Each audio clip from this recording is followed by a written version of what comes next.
მინდა განსაკუთრებული მადლობა გადაუხადო მათი ჩათვლით, ვინც ამ სხდომებს ჩვენი ეთნიკური უმცირესობებისთვის თარგმნის ან კიდევ სურდო ენაზე თარგმნის. ეს ძალიან მნიშვნელოვანია იმისთვის, რომ ჩვენი სხდომები და აქ ჩვენთვის მოწოდებული ინფორმაცია ფართო საზოგადოებისთვის გახდეს ცნობილი ან კიდევ შეხსენებული. ჩვენ დღეს ორ თემას ვიხილავთ, ორი პირი არის გამოსაკითხი. პირველი თემა გახლავთ მუხროვანის ეგრეთ წოდებული ამბოხი, რომელიც 2009 წელს როგორც მაშინდელმა ხელისუფლებამ გითხრა მოხდაო, აღიძრა სისხლისამართლის საქმე და ძალიან მნიშვნელოვანია ეს სისხლისამართლის საქმე იმ ჭრილში, რაც არის 2008 წლის აგვისტოს ომი და ზოგადად სამხედრო პირებთან და ჯართან მაშინდელი პოლიტიკური ხელისუფლების ქცევა, მოპყრობა, მათდამი. ძალიან მნიშვნელოვანია ასევე ჯარის და სამხედრო საქმის მართვის საკითხებთან დაკავშირებით ის თუ როგორ ჰქონდა მითვისებული ხშირ შემთხვევაში ეს ფუნქცია შინაგან საქმეთა მინისტრს ანუ მერაბიშვილს და შინაგან საქმეთა სამინისტროს, ვინაიდან ჩვენ ჯერ კიდევ აგვისტოს ომის კვლევისას ვნახეთ ის გაუგონარი რამ, რომ შინაგან საქმეთა სამინისტრომ გადაწყვიტა სამხედროების ბედი და მინისტრმა ივანე მერაბიშვილმა და მისმა მოადგილემ შალვა ჯანაშვილმა რეალურად გადაწყვიტეს, რომ სამხედროების ხედვა იმასთან დაკავშირებით, რომ ცხინვალში შესვლა არ იყო გამართლებული, სწორედ შინაგან საქმეთა მინისტრმა გადაწყვიტა, რომ ეს იყო გამართლებული. მუხროვანის ამბოხის სისხლისამართლის საქმეშიც ფიგურირებს სწორედ შინაგან საქმეთა მინისტრი, მასთან დაკავშირებულ ვიდეოს ჩვენ ნახავთ, როდესაც პირველი გამოსაკითხი პირი შემობრძანდება, ეს გახლავთ გენერალი კობა კობალაძე, ხოლო მეორე თემა არის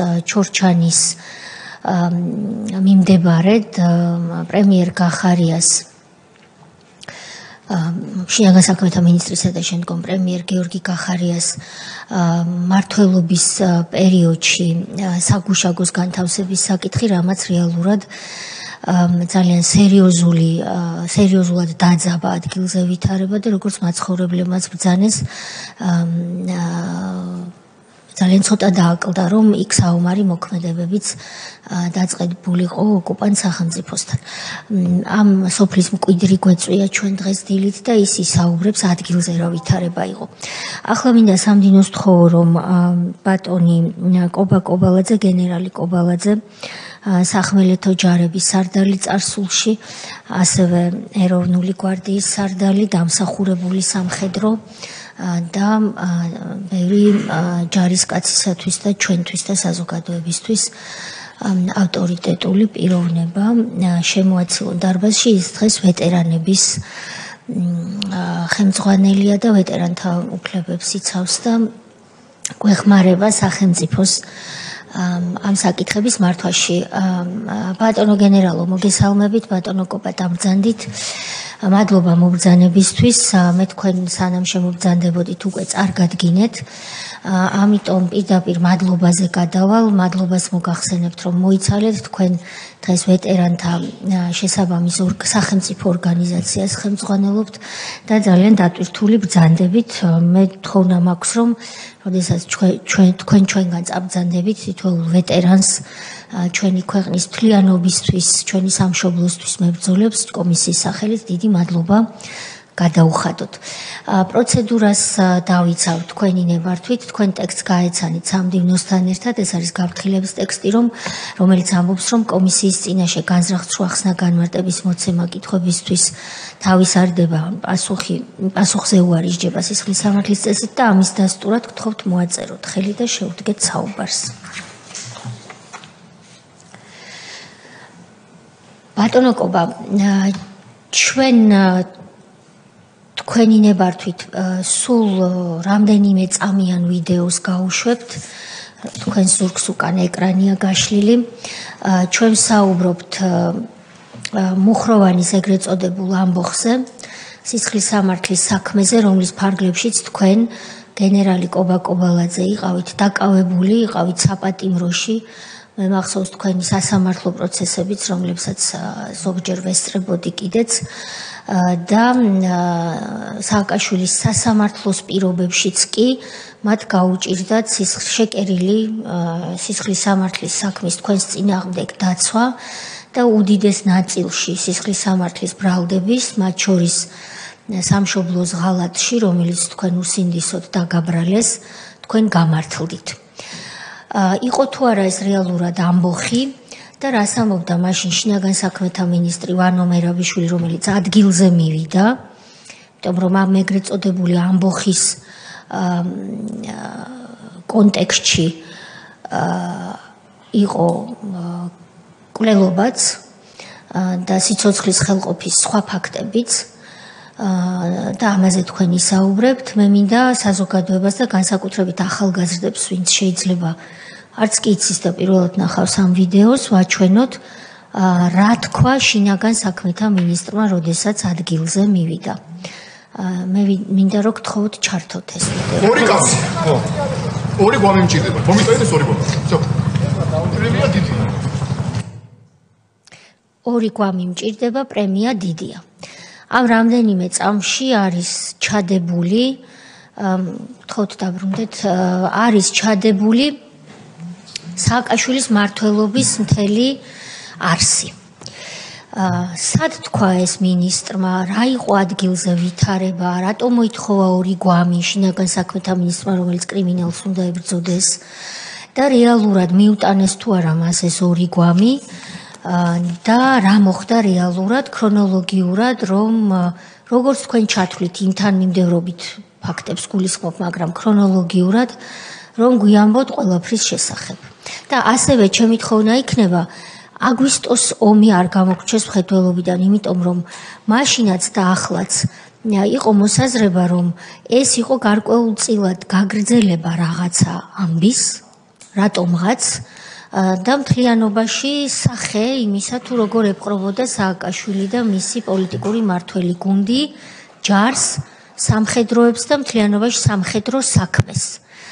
აგვისტოს ომში ნახეთ რაც ქნეს და მუხროვანი ხომ არ იყო ამის გაგრძელება. გთხოვთ. კი ბატონო, დღე მშვიდობისა მოგესალმებით. პირველ რიგში ყველას ლომისობას გილოცავთ. შემწე იყოს თქვენი ოჯახების და ჩვენი სამშობლოსი.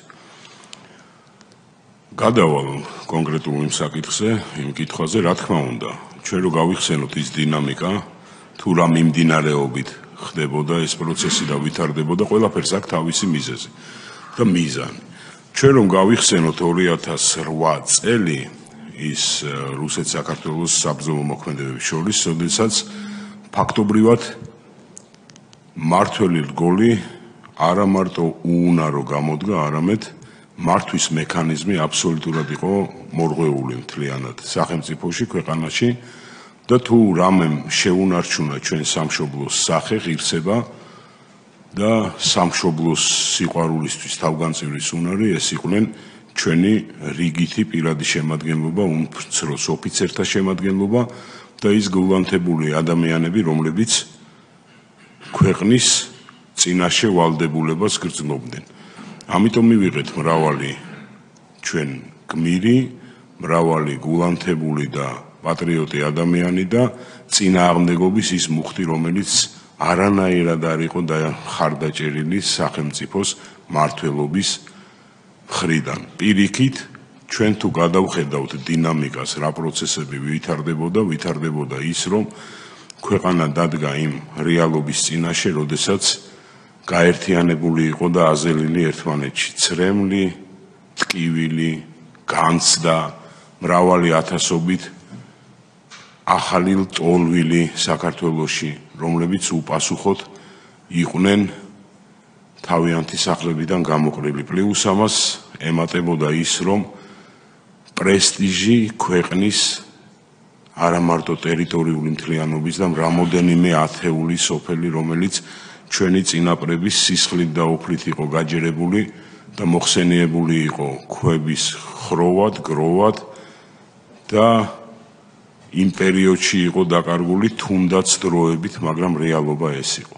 აქედან გამომდინარე თვითონ განცდა იმის, რომ ეს ტვირთი საკმაოდ მძიმედ ადგებოდა ხელისუფლებას, რომელმაც ერთხელ წარმოაჩინა უუნარობა მართვის და ძირითადად ჩვენი რიგითი მოსახლეობა და ჯარისკაცები და სხვა ძალოვანი სტრუქტურების წარმომადგენლები უფრო იყვნენ თავგანწირვისთვის მზად, ვიდრე სახელმწიფო ვერტიკალი მართვისთვის.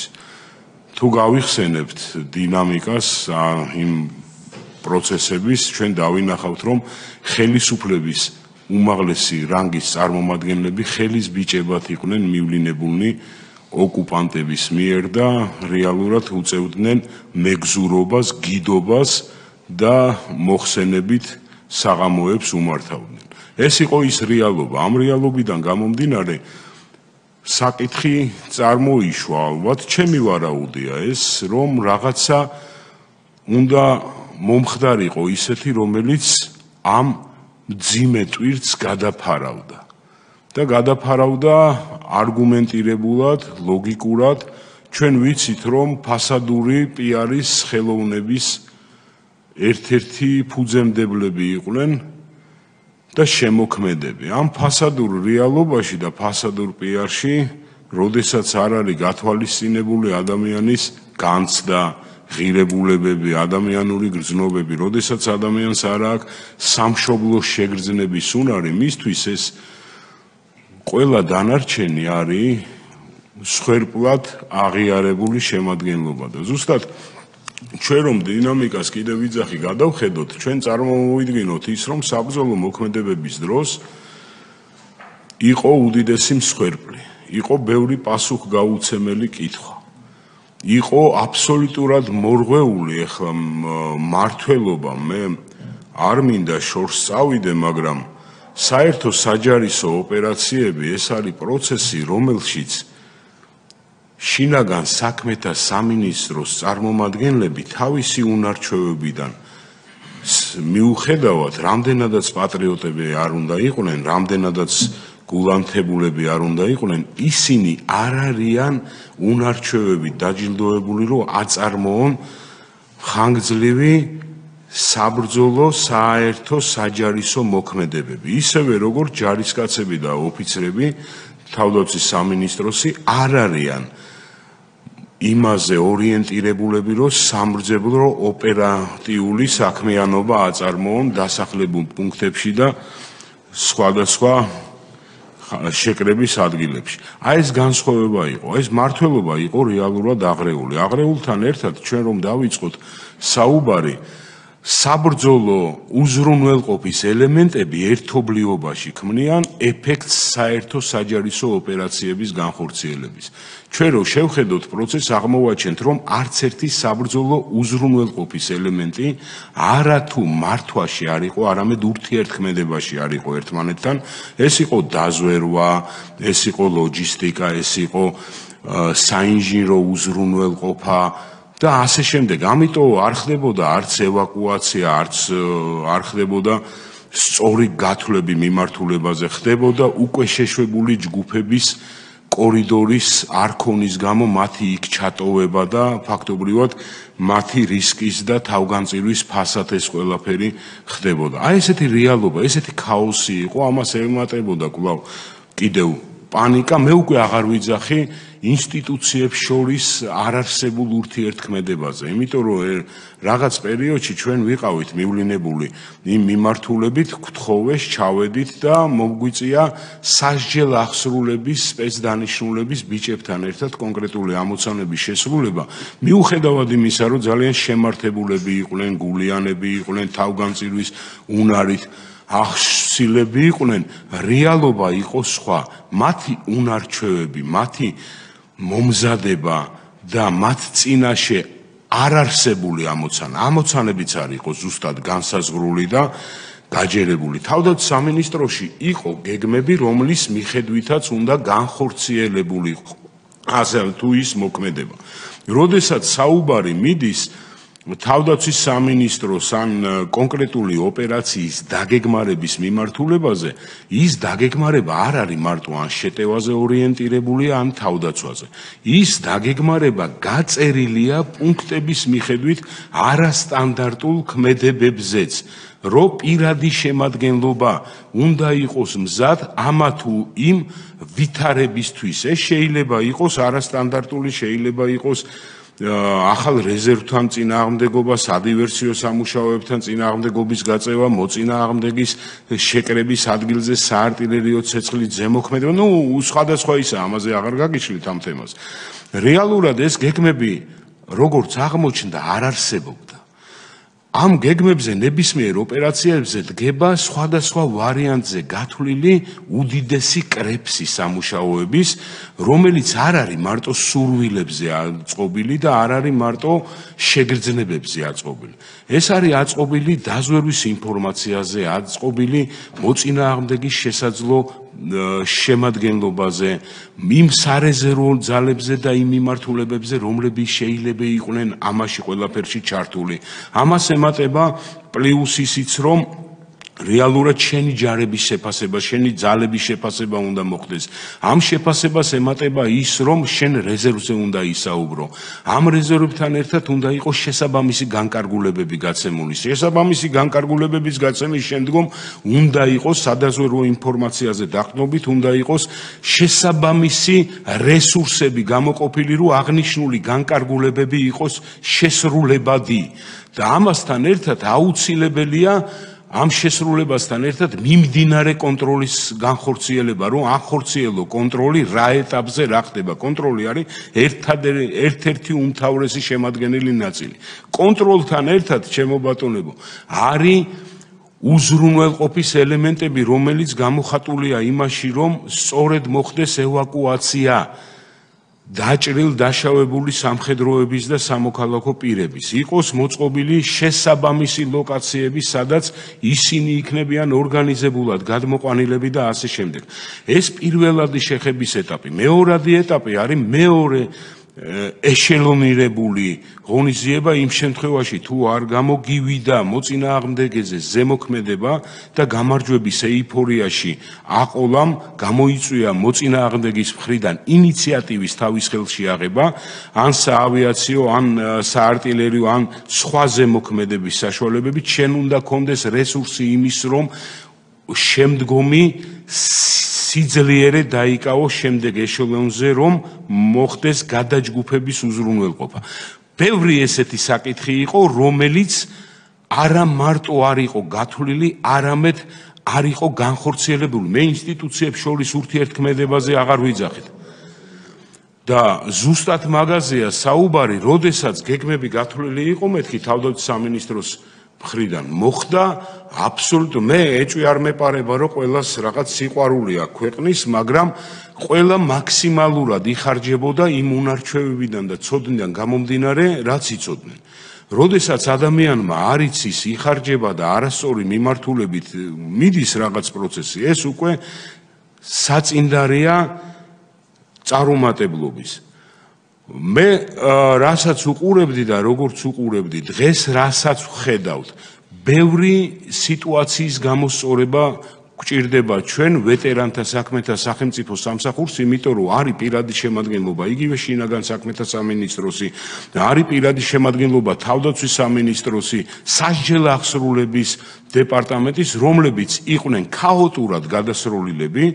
საბრძოლო მოქმედებების ზონაში არ არსებობს განკარგულებები მათი მივლინების შესახებ, მათ მიერ მარშის განხორციელების შესახებ, მაგრამ იმ პირად შემადგენლობაში, სადაც ისინი კონკრეტულ ამოცანას ასრულებდნენ, არიან დაჭრილები, ხო, არიან, კი ბატონო, ფინანსური პოლიციის სპეცნაზიც იყო, გეთანხმებით, არიან დაჭრილები, დაშავებულები, რომლებსაც აქვთ გარკვეული სტატუსი, მაგრამ გვერდზე მდგომს არ აქვს, იმიტომ რომ არც მივლინებაა და არაფერი მათ მიმართ. ამ ყველაფრის გამოსწორება ჩვენ გვიხდება. ეხლა ეს რეალობა რომ დავხატოთ, ამ რეალობიდან გამომდინარე საჭირო იყო რაღაცა ქმედება, ინიციატივა, რომლითაც მოხდებოდა ამ ტრაგედიის გადაფარვა. ჩვენ რომ მე მუხროვანი სამხედრო ნაწილში ნამყოფიც არა ვარ, იმიტომ რომ სტრუქტურულად მუხროვანი სამხედრო ნაწილი არ ექვემდებარებოდა თავდაცვის სამინისტროს, არ იყო ჩემ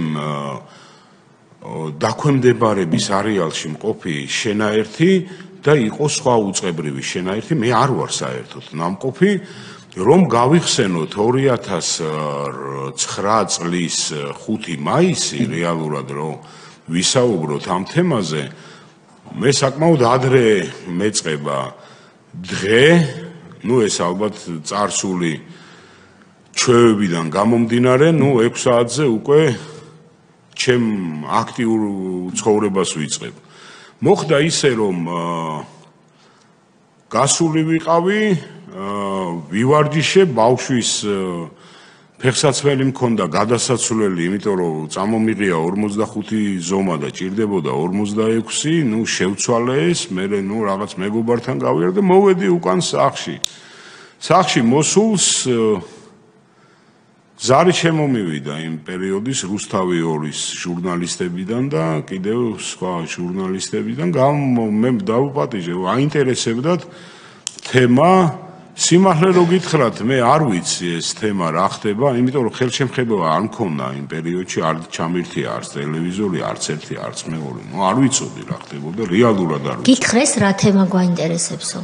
არ ვთქვიათ რა თემა, თქვენთან გვინდა ჩაწერა, თქვენი რაღაც საკითხია, რაღაცა ხდება, რაღაც განცდა რო იყო, რაღაცა რო ხდებოდა ახლა, შეგრძნებები ყველას გვახასიათებს. 2009 წლის 5 მაისი. 5 მაისია ზუსტად მახსოვს. მე იქ ძაღლები მყავდა სანადირო, რაღაც იმათ მოვემსახურე, დავპატიჟე სახში უარი თქვეს ამოსვლაზე და მე კინო საქართველოსთან ვცხოვრობ ნაძალადევში. გამოვედი სახლი, კარგით, მაშინ აქავართო და იქნებ მობრძანდეთო. კარგით, მეთქი მოვალ, მოსარიდებელი რა მქონდა. აქსად კინო საქართველოსთან მოდიო ორიენტირი მომცეს კინო საქართველო, იცით თქვენ ალბათ კინო საქართველო, მეთქი ვიცი კი ბატონო. და არა, მათ მომცეს მე ორიენტირი და მეც მივედი კინო საქართველოსთან. მივედი, იქ არის საბავშვო ბაღი, დაბლა, დამხვდნენ რა თქმა უნდა ჟურნალისტები. გამეღიმა იმიტომ ბოდიში გაწყვეტინებთ, რომ მე როცა კანდიდატი ვიყავი ნაძალადევში კენჭს ვიყრიდი, კინო საქართველო იყო ნაციონალების შტაბი, ოფისი. კი ბატონო. და თქვენ რომ დაგიბარეს იქ, მაშინაც ასე იყო? არა, მაშინ საქართველოს კინოთეატრი დაკეტილი იყო მაშინ, მაგრამ მაშინ არა მარტო კინო საქართველოს იყო ოფისი, სამფლობელოდ იყო შეგრძნება მათი ის, რომ ეს ქვეყანა არის მათი სამფლობელო. ეს რეალურად ესეთი განცდა იყო მაშინ, ხა რაზე ვისაუბროთ ამაზე. ვიდექი ჟურნალისტებს დამისვეს კითხვა რაღაც და მეც ახლა ვაკვირდები ვითარებას, იმიტომ რომ არასტანდარტული ვითარებაა გზაზე, მიუხედავად იმისა, რომ საკმაოდ აქტიური მოძრაობა არის ყოველდღიურად, არ გადაადგილდება ტრანსპორტი ამ ქუჩაზე. გარკვეულად მე ვაკვირდები ამ რაღაც მიმართულებით. ამ დროს თქვენ კომენტარზე დგახართ უკვე? მე ვარ კომენტარზე, თან გვერდებზე, ფლანგებზე ვიყურები, თან ჟურნალისტებს ვესაუბრები წინა მხრიდან. ვერტფრენი ამოიწია, მარცხნიდან თვალის კიდეთი დავინახე, რომ მანქანები გაჩერდნენ და ხიდან ხემდე ადამიანები გადმორბიან, განცდა მაქვს ისეთი, რომ ფილმს იღებენ რაღაცას. ხო და თურმე რა ფილმს იღებენ, თურმე მე მიჭერენ კაც. მაგაზე აღარ არის საუბარი, მოვიდნენ.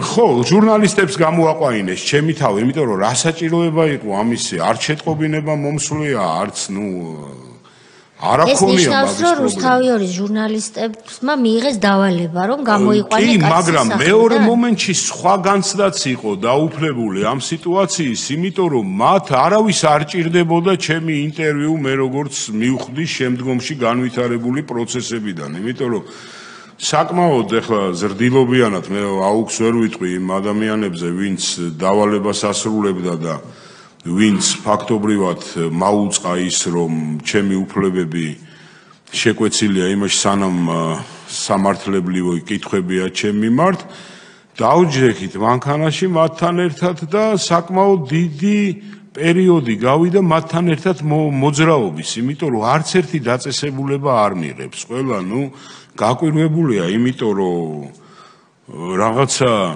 ესე მშვიდად და იმით მოხდა კობალაძის მიღება, საწაიყვანონ ეს კობალაძე არის მეორე ამოცანა და მეორე განცდა ამის და ბოლოს უთხარი რომ მეთქი ბიჭებო თუ ესე უხერხულობას გიქმნით მეთქი გააჩერეთ მანქანა გადავალ და ჩემი წავალ მეთქი სახში კაც. ნუ არა ნუ რა სახში წახვალ წამოვედით მე როგორც იქნა მიმიღო იმ პერიოდში მოდულის შენობა, როგორც იქნა სხვადასხვა ლოკაციაზე მივედით, მათ შორის შინაგან საქმეთა სამინისტროში, მათ შორის სამმართველოში, ნუ არავინ არ მიმიღო იმან, რა ქვია, მოდულის შენობა. ფიზიკურად მიდიოდით ამა თუ იმ განყოფილებაში და რასეუბნეოდნენ, რომ წაიყვანე აქ არ მოიყვანე. მე არავინ არ მითანხმდებოდა საუბრის შინაარს, რასეუბნებოდნენ, მაგრამ იმის შეგრძნება მქონდა, რომ მიმაყენეს შინაგან საქმეთა სამინისტროს სატელეფონო საუბარი იყო და გამომატრიალეს უკან. მე მიმაყენეს სხვაგან გამომატრიალეს უკან. მე საბოლოო ჯამში ეთყობა მიიღეს მითითება, რომ ნუ კარგით, კურთხევა მიიღეს, რომ მოდულში მიიყვანეს და მათთან ერთად მეც გახარებული ვიყავი, რომ საბოლოო ჯამში გაგვისაზღვრეს ადგილმდებარეობა, სადაც უნდა მივსულიყავით და მივედით მოდულის შენობაში აბსოლუტურად იქ ვიგებ იმ პერიოდში იმას, რომ არის ნუ მუხროვანის თემა, არის ნუ რაღაც თემებზე ვისაუბრეთ, ჩემთან დაკითხვაზე გამომძიებელი არ მობრძანებულა. ვიყავი თუ არ ვწდები, არ ვიცი 48 თუ 72 საათი და მე გაიმართა სასამართლო პროცესი. ნუ სასამართლო პროცესიც საკმაოდ არ იყო და ესეთ გასაუბრება იყო უბრალოდ, აბა ჩვენ ეს გვინდა და თქვენ თუ ხართ მომხრე, რომ ჩვენ ეს გვინდა და ხა. აი ეს გვინდა რას ნიშნავს? ნუ ეს გვინდა იმას ნიშნავს, რომ რაღაცა ამბოხია, რაღაცა ხდება, რაღაცა პროცესი მიმდინარეობს და ამ პროცესში სიღრმისეულად გვინდა რაღაცეების გარკვევა და იქნებ გზამკვლევად დაგვიდგე ამ საკითხში და ხა. რაც არ ვიცოდი იმის გზამკვლევი ვერ ვიქნებოდი ვერანაირად მე. ბატონო კობა, თქვენ საუბრობთ ძალიან კარგად და მაქვს განათლება მიღებული. ზოგიერთი სხვა აქ მყოფი ფორმიანისგან განსხვავებით. ხო არის. და კარგად საუბრობთ, მაგრამ ნახეთ რა კითხვა გამიჩნდა. მოდით ნუ მოვერიდებით მაინც კონკრეტიკას. სხვანაირად კითხავთ, თქვენ არ ხართ ვალდებული ჩემი ტერმინი გამოიყენოთ. გზამკვლევად დაგვიდექი ნიშნავს, რომ ვიღაცებს ხელი დაადედან ჩაუშვი? არა, ნუ ესეთი რამე არა, ვიღაცას რო ხელი დაადედა, უთხარი ეს ალბათ ადამიანობიდან გამომდინარე თვითონაც არიკადრებდნენ და არც მაკადრებდნენ. არც გაკადრეს, მაგრამ გზამკვლევად დამიდექი აბსოლუტურად გაუგებარია, რას ნიშნავს? როგორი რამე იყო, იცით, როდესაც პროცესი ხო თითოეულ ჩვენგანს გვაქვს რაღაც ანალიზის უნარი და რაღაც სიტუაციიდან გამომდინარე უნარი. ახლა ჩემ მიყვანასთან ერთად უცებ ვაკვირდები, რომ მიდის აქტიური მოქმედებები, ვიღაცების მოცილება, ვიღაცების გაცილება, ვიღაცის ისეს. უბრალოდ სურათი ვერ იკვრება იმ აქტივობების სურათი, რაზეც არის ეს ყველაფერი განხორციელებული. ჩემთვისაც არ იკვრებოდა ეს ყველაფერი იმ პერიოდში, შემდეგ უკვე დავიწყე ამ ყველაფრის ამოხსნა და ერთ-ერთი ალბათ უმთავრესი ის იყო, რომ უკვე სასამართლო პროცესზე, როდესაც დაიწყო აქტიური განხილვები, სამართლოს პროცესამდე, როდესაც აი საზოგადოებაში იყო ეიფორია შექმნილი იმის, რომ ხდებოდა რაღაცა კონკრეტული მოქმედებები და ამ ეს მოქმედებები სახელმწიფომ აღმოაჩინა და წინაღუდგა ამას და გმირულად გაიმარჯვეს ამ ყველაფერზე.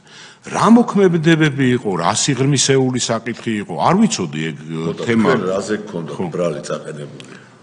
მე მქონდა ბრალი წარდგენილი, შეიძლება სწორედ რო ვთქვათ, რაზე არა მქონდა ბრალი წარდგენილი, მქონდა წარდგენილი ბრალი იმაზე, რომ მე მოვახდინე ორგანიზება შეიარაღებული არაფორმალური შემადგენლობის მობილიზების ქვეყნის მუხროვანთან კავშირში? ხო, ეგ იყო მუხროვანთა კავშირი იყო ქუდი ამ ყველაფრის, იმიტომ რომ მე მქონდა წარდგენილი ის, რომ მე მოახდინე ორგანიზება შეიარაღებული შემადგენლობის მობილიზების მქონდა დაგეგმილი ქვეყნის სტრატეგიული ობიექტების დაკავების და უმაღლესი მართველი პირების ლიკვიდაციის. ეს იმხელა დიდი სინთეზია ამას, არ ვიცი, თუ ადამიანი ყოფნის ალბათ რაღაც ვირტუალური სამყაროდან გადმოსულიან. ამ დროს უკვე სპეცოპერაცია მიმდინარეობს მუხროვანში. მე ამდენი არ ვიცი, ახლა რეალურად არ ვიცი ეს ყველაფერი, მე ფაქტობრივად ადვოკატი შემოვიდა, ვისაუბრეთ, ვილაპარაკეთ და უკვე ნელ-ნელა გამოჩნდა კონტურები, რაზეა საუბარი. ბატონო კობაში, თქვენ იმას გვეუბნებით, თუ სწორად მესმის, რომ მოდულის შენობაში, ანუ შინაგან საქმეთა სამინისტროს ერთ-ერთ ყველაზე ჯოჯოხეთურ ინსტიტუტად ითვლებოდა მოდულის შენობა, იქ რომ მიგიყვანეს, იქ გაიგეთ პირველად სხვებისგან, რომ თურმე რა გაქვთ ჩადენილი.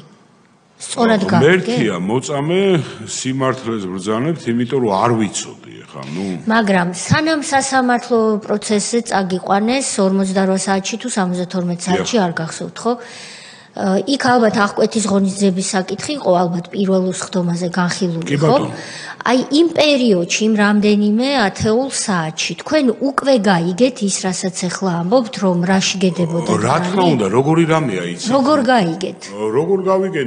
ადვოკატთან კომუნიკაცია იყო ოჯახის წევრებიდან რაღაცა და უბრალოდ კითხვა-პასუხის ახლა ძირითადად და სიღრმისეულად მე არ ვიყავი ამ თემაში გარკვეული, მაგრამ რაღაც კონტურები და მონახაზი ამ ყველაფერს გამოვიდა. სანამ სასამართლო პროცესზე გვეტყვით, ახალგაზრდებისთვის რომ განმარტოთ, ჩვენ ეს არ გვჭირდება, ვიცით, მაგრამ ახალგაზრდებს ჭირდებათ.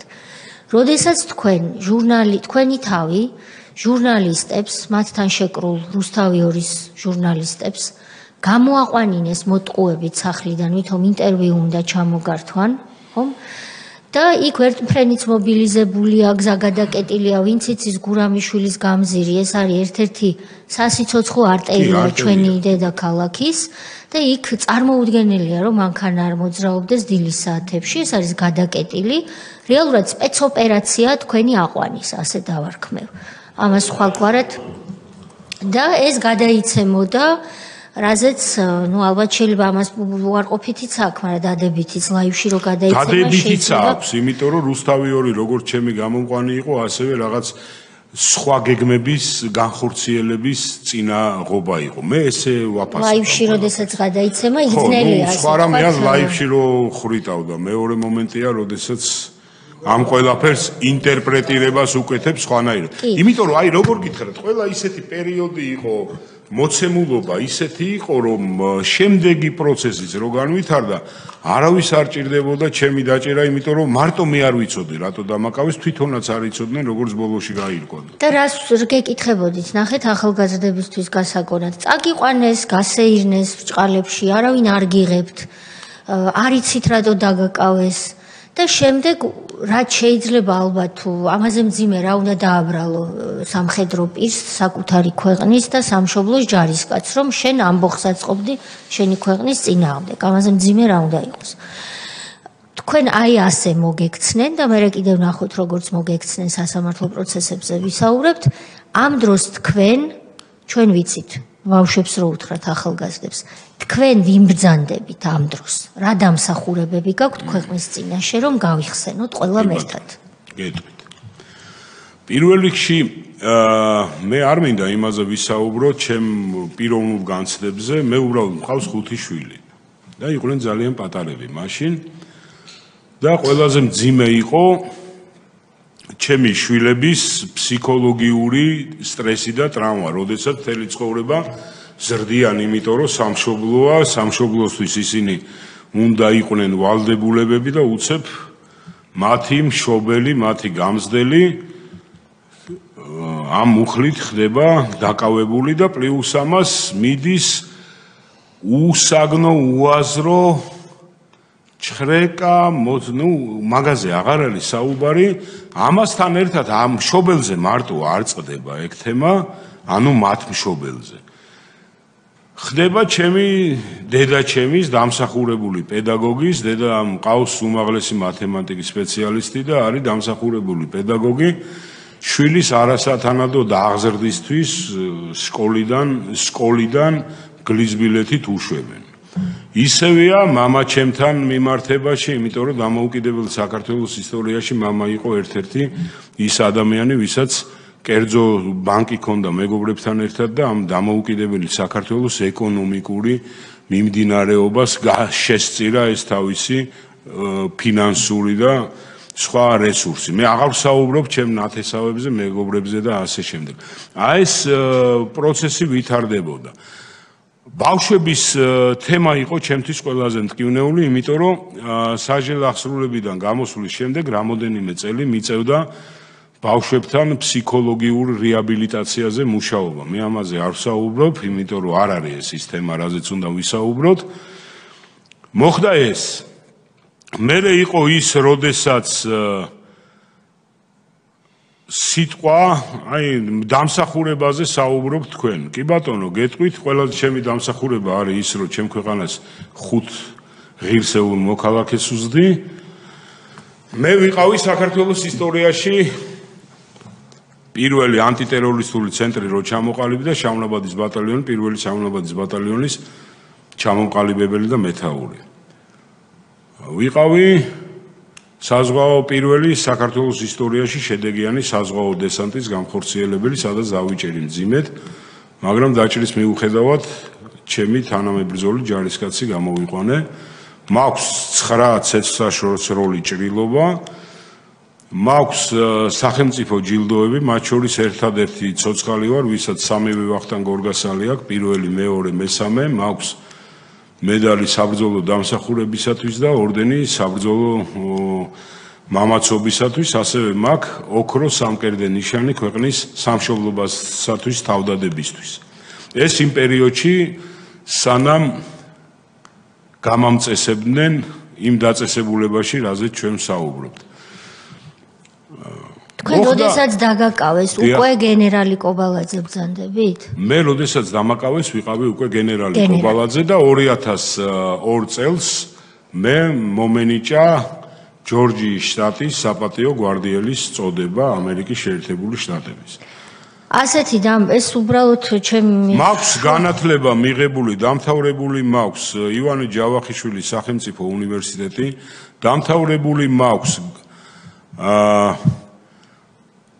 საჰაერო სადესანტო სპეცდანიშნულების სასწავლებელი, მაქვს დამთავრებული უმაღლესი სამხედრო აკადემია ფრუნზე, მაქვს დამთავრებული გარმიშ-პარკენ-ხინკერის ანტიტერორისტული ცენტრის კურსი, აგრეთვე გლობალიზაციის ინტეგრირების კურსი, მაქვს დამთავრებული სანრემოში კონფლიქტოლოგიის საერთაშორისო სამართლის კურსი, მაქვს დამთავრებული ჩინეთის გენერალური შტაბის აკადემია, მაქვს დამთავრებული სპეცდანიშნულების ქვეგანაყოფების მოქმედების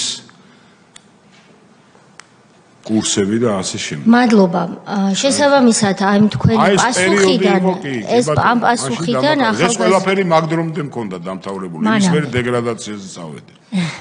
ხუმრობა იქით იყოს, ახალგაზრდა თაობამ ამ თქვენი პასუხიდან გამომდინარე ძალიან კარგად დაინახა და დაინახავს, რომ თქვენ რუსთავი 2-ის ჟურნალისტმა მაშინდელი ხელისუფლების დავალებით, იმიტომ რომ რუსთავი 2 ვინც არის ის მაშინ პირდაპირ იყო ხელისუფლების გაგრძელება, მიტაცებული მედია საშუალება, რომელიც უკვე ჩვენი ხელისუფლების პირობებში დაუბრუნდა ერთ-ერთ მესაკუთრეს, ამისთვის სტრასბურგის სასამართლოც გახდა საჭირო, მაშინ იყო გაგრძელება ხელისუფლების მოტყუებით ასეთი რანგის პროფესიონალი სამხედრო გენერალი, მრავალი დამსახურების მქონე საკუთარი ქვეყნის და ტერიტორიული მთლიანობისთვის ბრძოლის მიმართულებით და არა მხოლოდ ამ მიმართულებით, სამხედრო მშენებლობის საქმეში დამსახურების მქონე ასეთ პირს მოტყუებით გამოიყვანს სახლიდან და მაპატიეთ გამოთქმისთვის ჩააგდებს ციხეში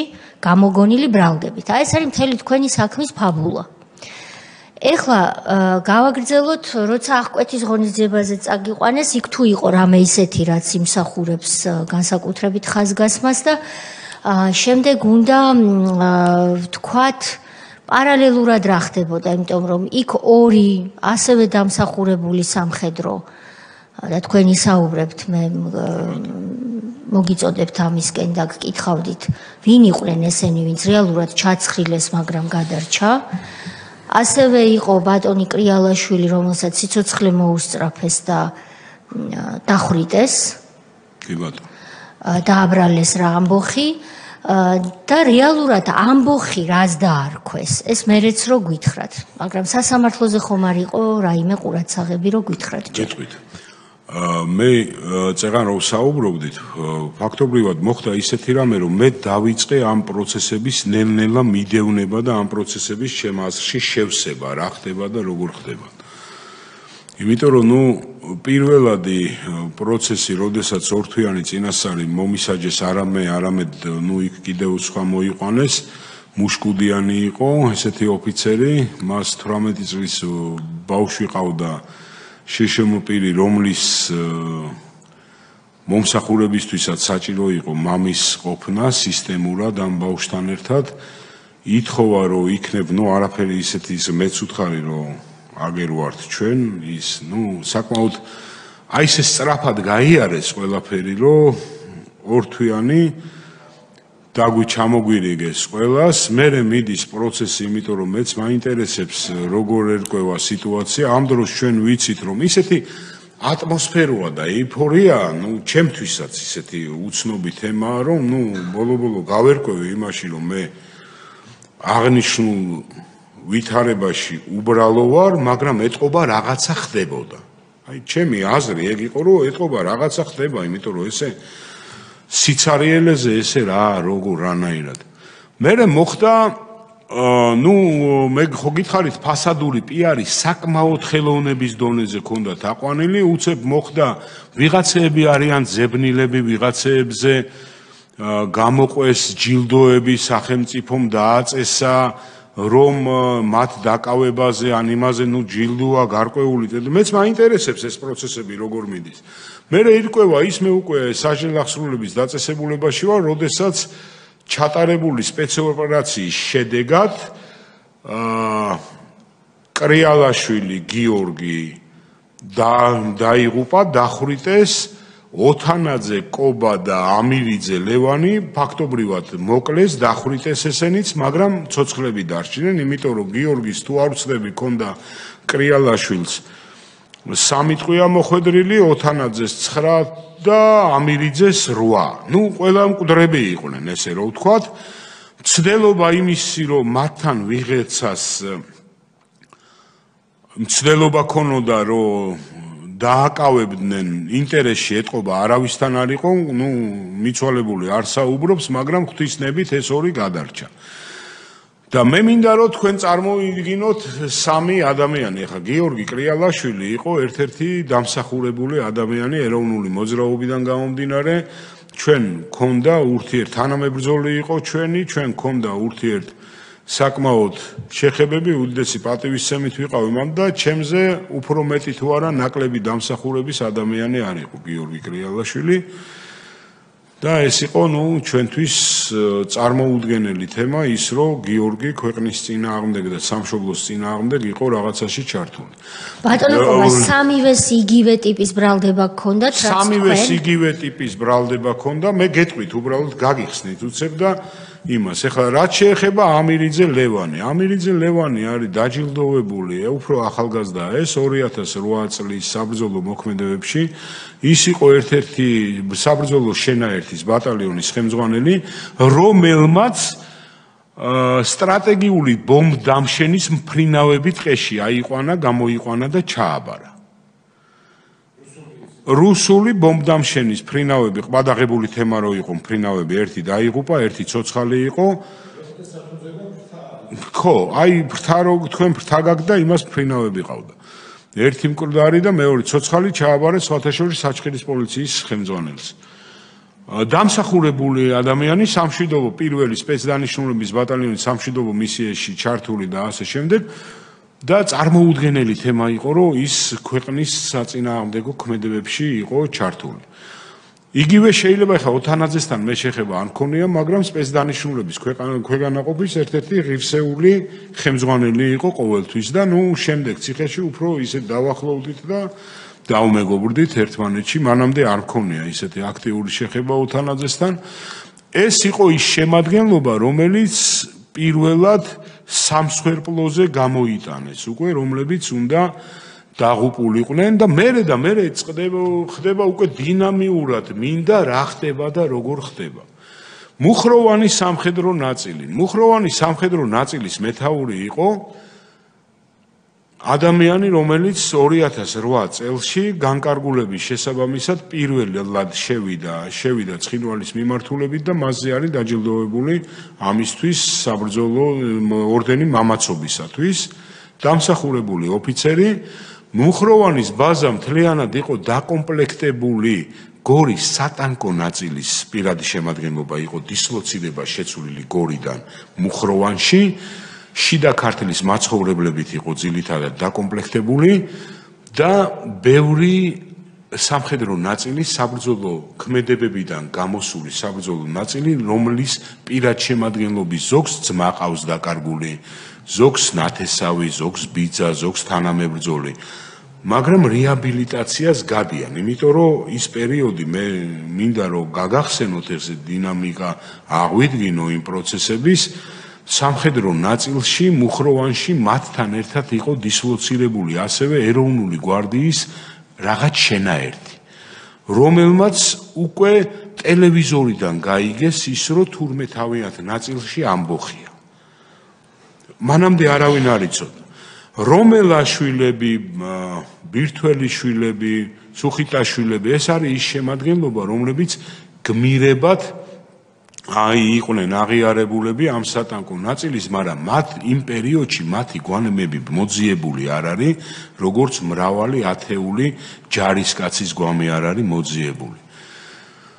და თქვენ ეს იმ ფასადური პიარის ერთ-ერთი ნაწილია, რომ 26 მაისისთვის, რამდენადაც ვიცი, ქონდათ ჩანაფიქრი დიდი აღლუმის გაკეთების, რომელიც იყო ჩვენი აღმავლობის დასტური უნდა ყოფილიყო. ესეც გასაკვირი არავისთვის არ იყო, იმიტომ რომ 2008 წლის აგვისტოში თქვენ გახსოვთ ის, რომ საბრძოლო მოქმედებები ჯერ კიდევ მიმდინარეობდა და აღრევა იყო ცრემლის, სისხლის და ამის და აქ რუსთაველზე დიდი კონცერტი იყო გამარჯვებისადმი მიძღვნილი და არავის არ გაკვირვებია ეს ყველაფერი.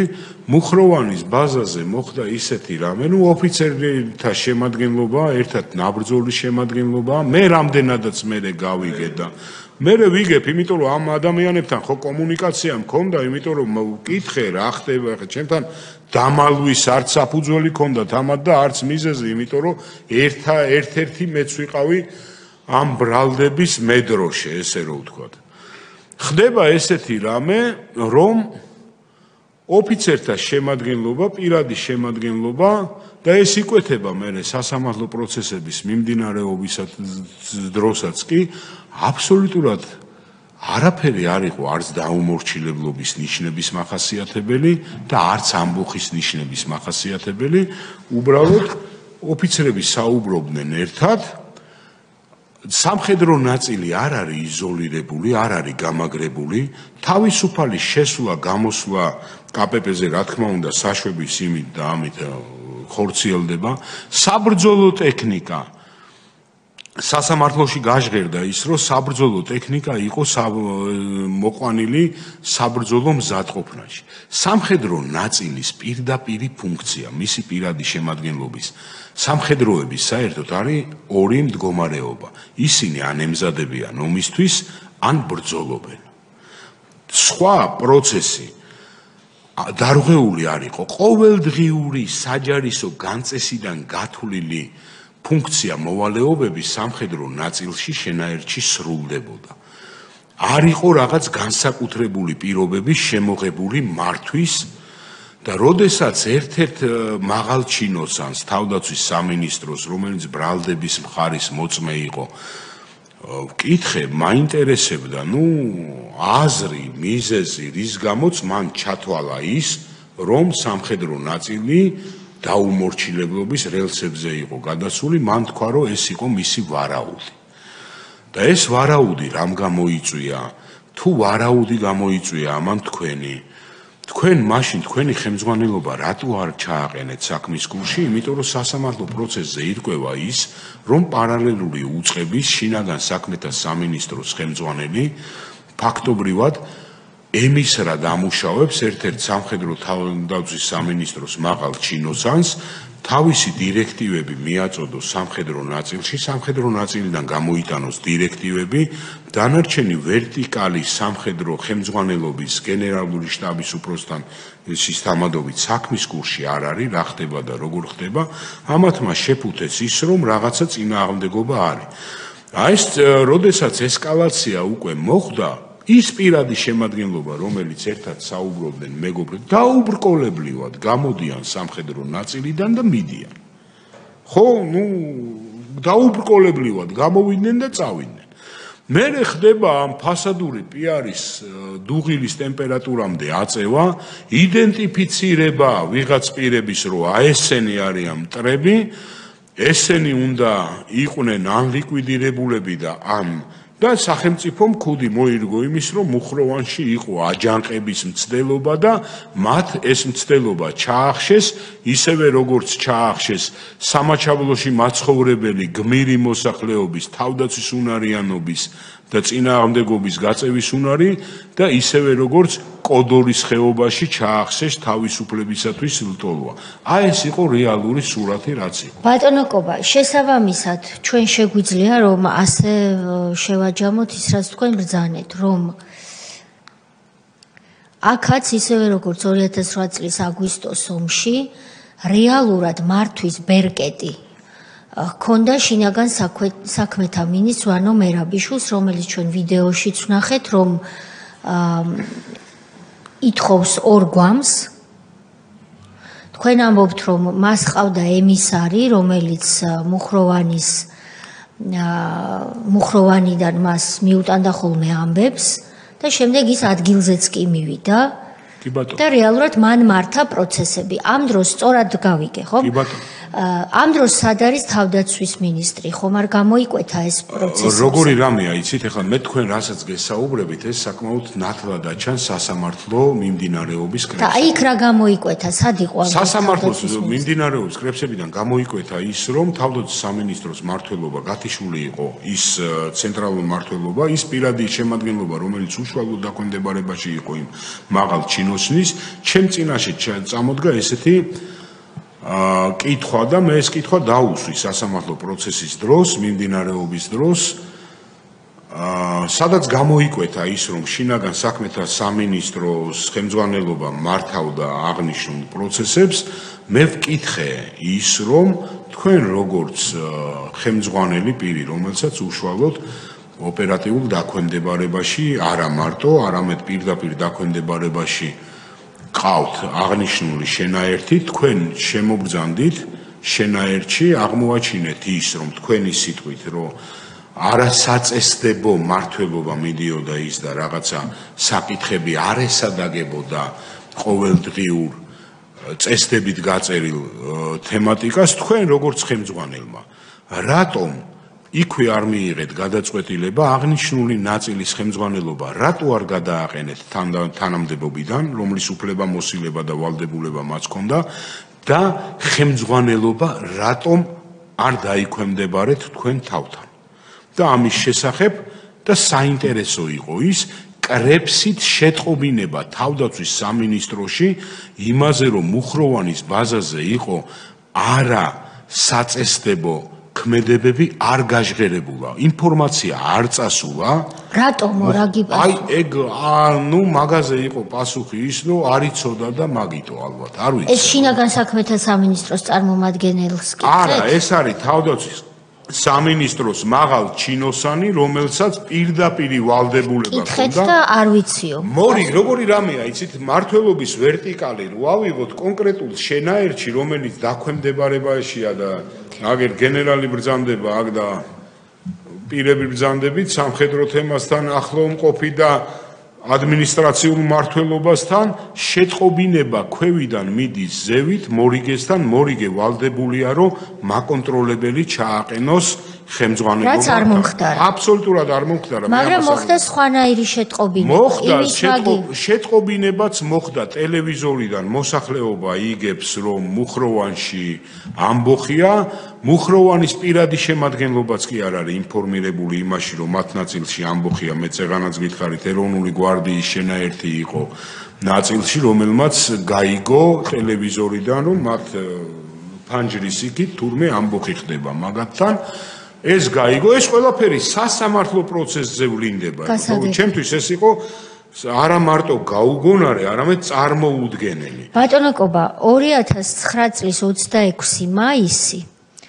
არის პირველი 26 მაისი აგვისტოს ომის შემდეგ რომელიც უნდა ეზეიმა სააკაშვილს და ქვეყანას რომელსაც ის არაფრად აგდებდა ასთა სხვადასხვაობა მსჯელობა ხომ არ იყო ამასთან დაკავშირებით როცა თქვენ ძანეთ რომ ოფიცრებს შესთავაზეს აი ბევრი ტკივილის და ტრამვების მერე წაგებული ომის მერე რომ 26 მაისში პირველი 26 მაისი აგვისტოს ომის მერე მიიღე მონაწილეობა და უბრალოდ საუბარი იყო და რა საუბარი იყო არა როგორი რამეა იცით მე თქვენ გეტყვით ახლა როგორი საუბარი ის რომ სამხედრო ნაწილში მოქმედი პირადი შემადგენლობა რომელიც ფიცითაა შეკრული ქვეყნის წინაშე და ქვეყნის თავდაცვის უნარიანობაზე არის პასუხისგებელი მისი უმთავრესი ამოცანა არის ის რომ ემსახუროს ქვეყანას და ემოცია არ იყოს მისი მმართველი და წარმმართველი მაგრამ მე ამავე დროს გითხარით ის რომ აღნიშნული პირადი შემადგენლობის ხელმძღვანელობა ისევე როგორც სხვა ნაწილების საბრძოლო ნაწილების ხელმძღვანელობები საუბრობდნენ თავიანთ მორალურ მზაობაზე იმ პერიოდში როდესაც მათი თანამებრძოლები და დაქვემდებარებული პირადი შემადგენლობა კვლავ უგზო-უკლოდ დაკარგულები არიან მათი მორალურ მზაობაზე რომ რამდენად ექნებათ მათ მორალური მზაობა იმის და რამხელა ბარიერი უნდა გადალახონ იმისთვის თავიანთ მორალურ თემასთან დაკავშირებით რომ 26 მაისს წარმოაჩინონ ქვეყანა არა როგორც თავლაბ დასხმული არამედ როგორც ღირსეული სამშობლოს წარმომადგენელი. ამასთან დაკავშირებით იყო განხილვა. ამასთან დაკავშირებით და ამას დაარქვეს ამბოხი? აბსოლუტურად მე ხო ამ ადამიანებთან კომუნიკაცია მქონდა და მაქვს კიდეც. მათი განცდა იმის რომ რაღაცა წინააღმდეგობა ვიღაცისთვის გაეწიათ და ფაქტობრივად სამსახურეობრივი მოვალეობის შესრულების დროს თავის ემოციისთვის გაქანება მიეცათ, ამის განცდა არ ყოფილა. ბატონო კობა, შეიძლება სწორია თუ არა ასეთი ფორმულირება, შეიძლება თუ არა რომ ასეთი რამ ითქვას. გარკვეულმა ოფიცრებმა, იმიტომ რომ მათი თანამებრძოლები ჯერ კიდევ არ იყვნენ გადმოსვენებულნი, ან დღემდე უგზო-უკლოდ დაკარგული არიან დღემდეც კი, რომლებმაც იბრძოლეს ქვეყნისთვის, ნახეს რომ მორღვეული იყო მართვა, მორღვეული იყო ყველაფერი ის, რაც ომისთვის და ომში გამარჯვებისთვის ქვეყანას სჭირდება და რომ პოლიტიკური მმართველობა არ იყო მოწოდების სიმაღლეზე. ნახეს რა ეს ყველაფერი თავის თვალით, იმ მომენტში, როდესაც მათ დაუძახეს, მიიწვიეს, მობრძანდი და 26 მაისს გარკვეულ პიარულ ღონისძიებაში მონაწილეობა მიიღეო, მათ ამასთან დაკავშირებით გამოთქვეს გარკვეული კითხვები. და ამას დაერქვა ამბოხი? მე ვერ გეტყვით რომ კითხვები გამოთქვეს, უბრალოდ ასრთა გაცვლა გამოცვლა იყო თავის თანამებრძოლებთან ერთად. ისეთი რაღაცა რომ მაგრამ ამასთან დაკავშირებით იყო რომ ასეთი რაღაცა მომხდარი, ჩვენ ვართ იმ მდგომარეობაში, რაშიც ვართ. კი ბატონო. და როგორ მივდივართ და რას ვაკეთებთ? მორალური მზაობა რამდენად აგვაქვს? ზეიმში მონაწილეობის მორალური მზაობა. რომ პირადი შემადგენლობა დავაყენოთ მწკრივში, ჩაუდგეთ სათავეში, როცა მათი თანამებრძოლების გზაკვალი ჯერ კიდევ არ ვიცით და პასუხ გაუჩენთ. და ეს აღიქვა პოლიტიკურმა ხელმძღვანელობამ წინააღმდეგობად? სხვა განცდა მე ამ ურთიერთობიდან გამომდინარე მე არ მქონია ამათთან ურთიერთობის შემდეგ. იმიტომ რომ უფრო მეცაც გეტყვით, სხვათა შორის სტრასბურგის სასამართლომ ჩემი საკითხი როგორც უპრეცედენტო სამართლებრივი დაერღვევა რიგის გარეშე მიიღო განხილვაში, მიენიჭა ნომერაცია და იმის შემდგომ, როდესაც ნაწილობრივ მე სასამართლოში გავმართლდი საქართველოში, შემდგომი ეტაპი იქნებოდა სტრასბურგში და შეტყობინება ჰქონდა იმის, რომ მე უკვე უნდა გამგზავრებულიყავი სტრასბურგში ჩემ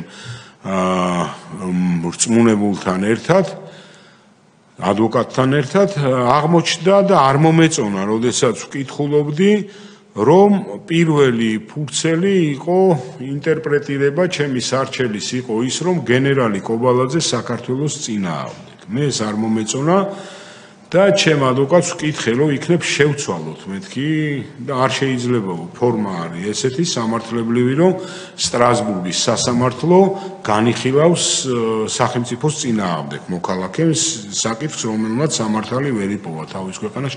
ეგ იყო მიზეზი იმის, რომ მე სტრასბურგის სასამართლოში ჩემი საქმის შემდგომ განხილვაზე ვთქვი უარი. ეგ იყო მიზეზთა მიზეზი. სააკაშვილის სასამართლოშიც კი ეს უნდა ითქვას და შემდეგ ერთი ნაწილი არ უნდა გამოგრჩეს და კითხვები დაისმება. სააკაშვილის სასამართლოშიც კი შეძელით იმდენად შავით თეთრზე იყო ბრალდება შერაცხული უსაფუძვლოდ, რომ გამართლებულიყავით. რაში გამართლდით და რა ბრალდება დაგრჩათ? ხო, გავმართლდებოდი, იმიტომ რომ ერთიანად გაკვირვებულები უყურებდით ერთმანეთს, ბრალდებელიც, მოსამართლეც და მჟდაუდებულიც ჩემი სახიდან. მე დამიტოვეს ბრალდებაში იარაღის უკანონო შენახვა, რომლითაც ფაქტობრივად გაამართლეს იმ 9 თვეზე უფრო ცოტა მეტი ხანი სამარტოო საკანში ჩემი ყოფნა. მანამდე იყო ჩამოსული სხვადასხვა არასამთავრობო ორგანიზაციის წარმომადგენლები, რომლებიც ადგილზე გაეცნენ იმ პირობებს, რომელშიც მე ვიყავი და დასკვნა და გაკეთებული ის, რომ ამ პირობებში ადამიანის ყოფნა ნიშნავს ყოველდღიურ მასზე განხორციელებულ წამებას, მაგრამ ესეც არაფერი არ არის, კიდე გეუბნებით, ყველაზე დიდი ჩემთვის დატვირთვა იყო ჩემი შვილების იმედგაცრუება, რომ არ ქონოდა ჩემ შვილებს ქვეყნის და სამშობლოს წინაშე მიმართ. ეგ იყო უმთავრესი. გავმართლდი ამ საკითხში. რომელ საკითხში? სამშობლოს ღალატში, ამ ორგანიზებაში, იმიტომ რომ ფაქტობრივი გარემოება არ ესადაგებოდა რეალურ ვითარებას, რომელიც ჩემ წინაშე იყო წარდგენილი და განთავისუფლებული აღმოჩნდი სასამართლო დარბაზიდან. ესე იგი, გენერალი, რომელსაც უამრავი დამსახურება ჰქონდა და აქვს სამშობლოს წინაშე, დააბრალეს, რომ მან უღალატა სამშობლოს, ამ სიტყვების წარმოთქმაც კი ურთულესი არამც თუ ამის გაფიქრება და შემდეგ თვითონვე მიხვდნენ, რომ უბრალოდ საქმე თავს ვერ იჭერდა და თვითონვე გაგამართლეს, ანუ თქვეს, რომ თქვენ თურმე სამშობლოს ღალატი არ ჩაგიდენიათო. ბოდიში თუ მოგიხადათ დღემდე ვინმე? ეთყობა ემზადებიან. ჯერ არ მოუხდია. ჯერ ალბათ ჩემამდე ვერ მოვიდნენ. და მაგ პროცესში ჩემი ძმაც დავით კობალაძეც ცხინვალის ციხეში იყო, ფრჩხილები დააძრეს, მან სამხედრო მოსამსახურე იყო ისიც. ბატონო კობა, აი ჩვენ ვიდეო ნახეთ, მაპატიეთ ბატონ თენგის, როდესაც ვანო მერაბიშვილი აი იმ სიტყვებს ამბობს, ორი გვამი მჭირდება, ეს არის მაშინდელი შინაგან საქმეთა მინისტრი, კადრებში ჩანს ერეკლე კოდუაც. ეს კადრები სად არის გადაღებული, რომ განმარტოთ?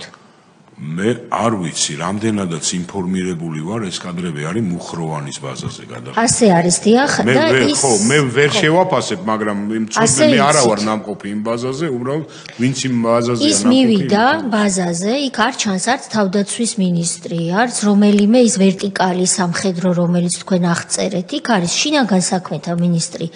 აბსოლუტურად არაუფლებამოსილი პირი შეჭრილი სხვა უწყებაში და ის ითხოვს ორ გვამს და ამბობს, რომ დავალებას აძლევს ორი გვამი მჭირდება და პრემია დიდია. არის თუ არა თქვენი აზრით მიზეზ შედეგობრივი კავშირი მის ამ დავალებასა და გიორგი კრიალაშვილის და სხვების ჩაცხრილვაში. როგორი რამეა, იცით, როდესაც მოხდა გიორგი კრიალაშვილის და ოთანაძის და ამირიძის დახვრეტა, არავითარი აუცილებლობა მათი დახვრეტის არ იყო. იმიტომ რომ ეს დახვრეტა რამდენადაც ვიცი განხორციელდა გლდანის რაიონში, როდესაც მძღოლმა და მძღოლის თანამეგზურმა მიატოვეს აღნიშნული სატრანსპორტო საშუალება და წინააღმდეგობის გაწევის საშიშროება ამ სამი პირისგან არაფერი არ იყო პირიქით. მათ მე როგორც ამიხსნეს შემდეგ მზაობა იმის რომ ჩაბარებოდნენ ჰქონდათ რა, იმიტომ რომ აზრს მოკლებული იყო უკვე წინააღმდეგობის გაწევა ყველანაირად ისევე როგორც და მოხდა მათი ლიკვიდირება, ესე რომ ვთქვათ, ღვთისგან გამომდინარე ეს ორი გადარჩა და გიორგი ვერ გადარჩა. პლუს ამას სამხედრო ნაწილის მარტო ბენეფისი არ იყო ის შინაგან საქმეთა მინისტრის ბენეფისი არ იყო. მუხროვანზე მე კადრებში მაქვს ნანახი, როდესაც პირად შემადგენლობას საკმაოდ უშვერად მოიხსენიებს იმ პერიოდის მთავარსარდალი პირად შემადგენლობას, რომელიც ვითომდა რამოდენიმე წუთის წინ ახორციელებდა გადატრიალებას. ეს ცოტა წარმოუდგენელია სამხედრო ნაწილი, რომელიც არის საბრძოლო ტექნიკით, საბრძოლო შემადგენლობით, გათვლებით, საცეცხლე მიმართულებებით, თავიანთ ბაზაზე, როდესაც შეუძლიათ წრიული მრავალდღიანი თავდაცვის ორგანიზება, უცებ რამოდენიმე საათში ხდება შეფუთვა თემის, რომ არის ამბოხი და რამოდენიმე წუთში ხდება ღირსეულად ამ ამბოხის ლიკვიდირება და იმ პირადი შემადგენლობის დამუნათება. ეხლა ჩემთვის ეს წარმოუდგენელია რეალურად როგორ. მადლობა, ბატონი თენგიზი. აი ამ თემის კარგზე პირველ რიგში მოგესალმებით და მადლობა რომ აქ ხართ და ამ განმარტებებს იძლებით, იმიტომ რომ კომპეტენციაც დიდია და თან უშუალო მონაწილე ხართ ამ საქმეების. ეს თქვენი სასამართლო პროცესი, ღია პროცესი იყო? თუ კი. ამიტომ მინდა შემდეგი კითხვა დაგისვით, იმიტომ რომ უკვე საზოგადოებისთვის ცნობილია ყოველ შემთხვევაში ღია პროცესი იყო. ვინ იყო ის თანამდებობის პირი, თავდაცვის სამინისტროდან, რომელსაც ჰქონდა ის კომპეტენცია, რომ თუ რამეს არაც წესდებოს შენიშნავდა ამ ნაწილში გადაეყენებინა ყოველ შემთხვევაში დროებით მაინც ჩამოეცილებინა თავისი უფლებამოსილების აღსრულებისაგან იმ მუხროვანის ბატალიონის თუ ბატალიონის შენაერთის ხელმძღვანელი. იმდენად ნაირსახეობა იყო პირების, რომ მე სიმართლე რო გითხრათ არ მახსოვს იმის გვარი და სახელი. სიმართლე რო გითხრათ, უბრალოდ არის კრებსებში საქმეში და სასამართლო საქმეებში ფიგურირებს ეს. კი, აუცილებლად დაკითხვის თემა იყო, სასამართლო საქმეებში ფიგურირებს ის და საკმაოდ აქტიურად ფიგურირებს, ისევე როგორც მოწმეების მრავალფეროვნება, ბრალდების მხარის მოწმეების მრავალფეროვნება. არ მახსოვს კიდევ ერთი გვარი, რომელსაც თქონდა თურმე მითითება, რომ კავკასიონზე უნდა გადასულიყო ფეხით. მეორე მხარეს, რუსეთის მხარეს აეღო 64 მილიონი დოლარი თუ არ ვცდები ზურგჩანთით და ფეხით გადმოეტანა უკან ამბოხებულებისთვის. აი ამ დონის აბსურდის თეატრამდე მიდიოდა ეს ყველაფერი და ეს განხილვა სერიოზულად მიდიოდა სასამართლო პროცესზე. 64 მილიონი დოლარი არ ვიცი ხლა არ და არა, ეთყობა ფილმი ქონდა ნახული, ეს საკმაოდ დიდი ეს ალბათ 1-300 კილო მაინც ხება. არა, 300 არა, მაგრამ 1-90 ალბათ კი. გააჩნია რა კუპიურებით აძლევდა. არ ვიცი, არ ვიცი. ეს ერთი, მეორე, აი იმ იარაღთან დაკავშირებით გასაგებია მათი მოტივი, სრული გამართლება ვერ მოხდება და წინააღმდეგ შემთხვევაში ძალიან მძიმე მდგომარეობაში აღმოჩნდებოდა მათი გამოძიება და ეს იარაღი დაგიტოვეს, იმიტომ რომ ის 9 თვიანი თუ 8 თვიანი პატიმრობა უნდა გაემართლებინათ. რა იარაღს გედავებოდნენ? ვითომ სახში იპოვეს ჩხრეკლის დროს თუ რა არის ეს? მე გეტყვით. როდესაც 2008 წლის მოვლენები რუსეთ-საქართველოს ომი იყო, მაშინ ჩვენ გთხოვეს და ჩვენ აღმოჩნდით საბრძოლო მოქმედებების რაიონში, სადაც მიმდინარეობდა ოპერატიულ-ტაქტიკური ქმედებები. ჩვენ საბრძოლო ნადავლის სახით ოსიაურის ბაზაზე ჩვენ პირადმა შემადგენლობამ ჩააბარა მიღება ჩაბარების აქტებით მოძიებული 300-მდე ერთეული საბრძოლო შეიარაღება.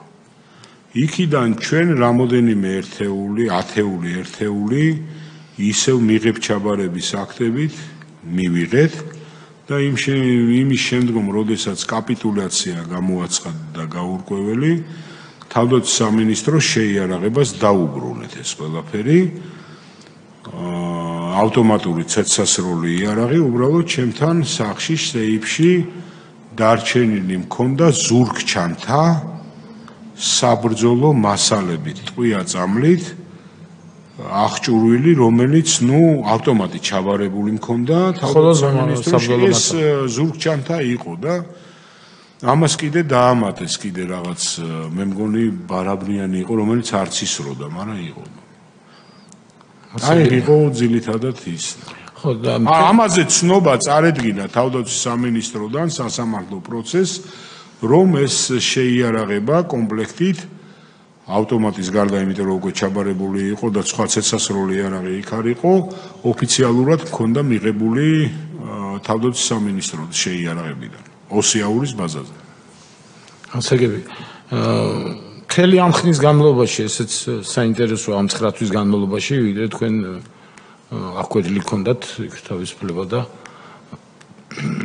იმყოფებოდით საპატიმროში. ვინმე პოლიტიკური ფიგურა ან მაღალჩინოსანი შეხვდა და რამე სითხოვდა თქვენგან? კი, მაშინ შემხვდა ადამიანის უფლებათა დაცვის კომიტეტის თავმჯდომარე ბატონი სოზარ სუბარი იყო შემოგზანებული. მე ვიყავი 48 დღე შიმშილობდი. ისეთი რეალობა დადგა და ერთადერთი წიგნის შემოტანა იყო აკრძალული ჩემთვის, კალამი ფურცელი არ მქონდა. ერთადერთი უწმინდესი და უნეტარესმა სახარება შემომიტანა და მისი ლოცვა კურთხევით გავძლიერდი იქ და მეუფე იობი იყო შემობრძანებული და სასულიერო პირები შემოდიოდნენ კვირაში ერთხელ შიმშილობა უკვე კურთხევა რომ მივიღე ბერულ მარხვაზე 48 დღის მერე, ცოტა მძიმედ ვიყავი. მომეცა კურთხევა ბერული მარხვის გაგრძელების, პოლიტიკური პირები შემოდიოდნენ, ისინი ვისაც იჭერდა ხელისუფლება და შემოყავდა ციხეში. ანუ რაიმე თქვათ რა სითხოვდნენ თქვენგან, თქვენთვის უცნობი ხო? მაგაზე ხო ვისაუბრეთ, ალბათ მეტყვიან და მე არ ვიცი, რა ვიცი, რა გითხრათ, რა სითხოვდნენ. მე რო გითხრათ, რომ რაღაცა ისეთ სითხოვდნენ, ან რაღაცა ისეთი ფაქტები დავინახე, რომ ვაი და უშველებელი არა, პირიქით ის პირადი შემადგენლობაც კი, რომელიც საჯელ აღსრულების იმ არეალში იყო, სადაც მე საჯელს ვიხდიდი, მე არ შემიძლია მათზე აუგის თქმაც არ შემიძლია, იმიტომ რომ, რა ვიცი, მოქმედებითაც და მოქცევითაც ღირსეულად იყვნენ, მიუხედავად იმისა, რომ მე ხშირ შემთხვევაში ცოტა აგრესია მქონდა რა, მე მიყო და ეგ. სურათი ნათელია, მადლობთ. ბატონო.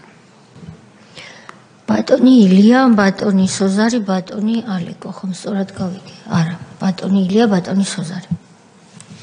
ბატონ გენერალო, დიდი მადლობა მოგზაურობისთვის, ძალიან საინტერესო იყო ამ ამბის მოსმენა და მე გამიჩნდა კითხვა, ამ ფაქტამდე რა ურთიერთობა გქონდათ ამ მმართველობასთან, რა შეიძლება ყოფილიყო მიზეზი აი ამ სცენარის დადგმის, თქვენ როგორ ფიქრობთ და მე გადავალ სხვა. მე გეტყვით, მე ვიყავი ეროვნული გვარდიის სარდალი. იმ პერიოდში ჩვენ გვექვემდებარებოდა კოდორის მიმართულება, ჩვენ ხელმძღვანელობდით 2002 წელს კოდორის ხეობაში რუსეთის მიერ განხორციელებული საჰაერო სადესანტო პირადი შემადგენლობის ლოკალიზებას და მათგან კოდორის ხეობიდან გასვლას, ესე რომ ვთქვათ. ჩვენ მარუხის მიმართულებით ეხა კოდორის ხეობა რო ვთქვი, არ შეიძლება არ ვთქვა ემზარიც, არ ვთქვა ის ღირსეული შემადგენლობაც, რომელიც კოდორის ხეობაში ფაქტობრივად თავისი რისკის და ღირსების ფასად იცავდა ამ ულამაზეს კუთხეს და ხეობას, მოხდა 35 კილომეტრიანი ზოლის კავკასიის მიმართულებით აღდგენა და ქონდა საკმაოდ ისეთი ნორმალური ურთიერთობა, რაჭაში დავდიოდი ცხინვალის გავლით და მთელი ეს ოკუპირებული ის სოფლები და ის ჩემთვის უცხო არ იყვნენ, იმიტომ რომ ერთ-ერთი ღირსეული შემადგენლობა ცხოვრობდა იქ. მე ვიყავი ხელმძღვანელი სამხედრო ნაწილის პრეზიდენტის ინაგურაციის. არა მარტო აქ, არამედ აჭარაში მისი თხოვნით ფაქტობრივად ჩავედით და იქ პრეზიდენტის ინაგურაციის პირველი ეტაპი გავაკეთეთ და წარმატებით. ამაში თანადგომა იყო ასლან აბაშიძისიც მე ცოდვას ვერ ვიტყვი. რაზეც მადლობაცა მქონდა მიღებული მისი და ის პრეზიდენტის იმ პერიოდის მერე თბილისში ვიყავით ამ ინაგურაციის სამხედრო შემადგენლის ხელმძღვანელები და მერე მოხდა რაღაც ურთიერთობა იმის, როდესაც რაღაც შეთავაზებები იყო, მაგრამ ჩემი მორალური მდგომარეობა არ მაძლევდა იმის შესაძლებლობას, რომ გამეგრძელებინა სამხედრო სამსახური, იმიტომ რომ იწერებოდა, დაიწყო შავი პიარის აგორება ჩემ წინააღმდეგ და მაშინ პირდაპირ ვთქვი მე ის, რომ თუ მე ვარ რაღაცაში კითხვის ნიშნით ქვეშ დაყენებული, სასამართლო არის ეს უზენაესი თემა, სადაც მე სასამართლოს მივმართავ და სასამართლო დაადგენს იმსჯელებს თუ იმ შემთხვევაში მე მაქვს თუ არა დანაშაული ჩადენილი. სასამართლომ გამამართლა მე ამ იმაში, მაგრამ მე აღარ ვისურვე უკვე სამხედრო სავალდებულო სამსახურის გაგრძელება. რამაც გამოიწვია კონფლიქტი იმაში, რომ შენ თუ არ იქნები ჩვენთან, შენ იქნები ჩვენ წინააღმდეგ და ამისი ბევრი წერტილებით და მე ცოტა აგრესიული ვარ მაგ მიმართულებით და ამან გააგრძელდა ეს. გასაგებია და ჩვენ არაერთი საქმე მოვისმინეთ იმ სამხედროების გარდაცვალების ისტორიები მოვისმინეთ, რომლებიც ესე ვთქვათ არაწყობდა დომის მერე, აჭარაში ერთ-ერთი სამხედრო დახვრიტეს პირდაპირ. ღირსეული ოფიცერი იყო ის საკმაოდ. და ალბათ შეიძლება ესეთი დასკვნა გაკეთდეს, რომ არსებობდა რაღაცა სია იმ ადამიანების, რომლებმაც იცოდნენ შეიძლება ზედმეტი ინფორმაცია, ან ზუსტად ესე თქვენნაირად გამოხატეს მათ მიმართ უნდობლობა ან რაღაცა წინააღმდეგო აზრი ან მსგავსი რამე და ნელ-ნელა იყო გეგმა ამ ადამიანების მოშორების. თუ ამ ხალხის მოშორებასთან ერთად დადგავდნენ სპექტაკლს ან სცენარს ან როგორც ამბობდნენ ხოლმე კარწინკას, რომ თან ორი კურდღელი ყოფილიყო დაჭერილი, ეს ხალხიც მოეშორებინათ ამა თუ იმ მიზეზით და იმ ბრალდებებით, რაც თქვენ წაგიყენეს და პლუს როგორც თქვენ თქვით, ფასადური პიარი იმის შესახებ, რომ მიმდინარეობდა ქვეყნის უსაფრთხოებაზე ზრუნვა და რაღაცა ამ სცენარით ვითარდებოდა.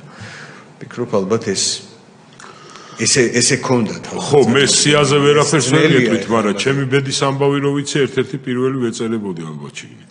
ფაქტია ხო, რომ მერთმა გადაგარჩინა ცოცხალი და ჯანმრთელობა მინდა გისურვოთ. მე მინდა თანაგრძნობა უთხრა ყველა იმ ოჯახის მესვეურებს, რომლებიც შვილებიც ვერ გადაურჩნენ ამ თემას და მოზიარე ვარ მათი ტრაგედიის თითეული მათგანის.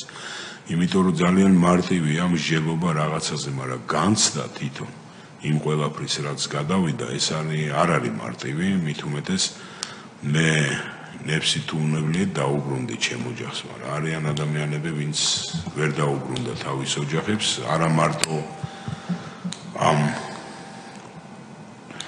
ვაკხანალის პერიოდში, არამედ საომარი მოქმედებების დროსაც კი. ეგ იყო მთავარი.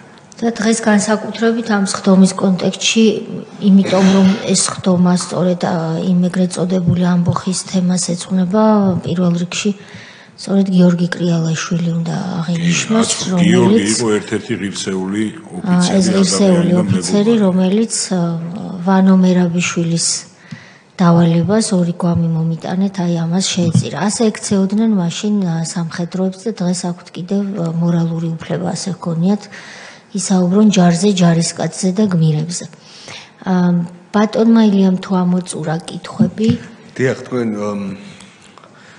კოდორის ხეობისთან გამოსვლასაც შეეხეთ, ესეც საინტერესო თემა არის, მაგრამ რა თქმა უნდა დღეს ჩვენ მაინც მუხროვანის ამბობს ვიხილავთ, მაგრამ ის თემაც ალბათ თქვენი მხრიდან შეფასებად საინტერესო იქნებოდა.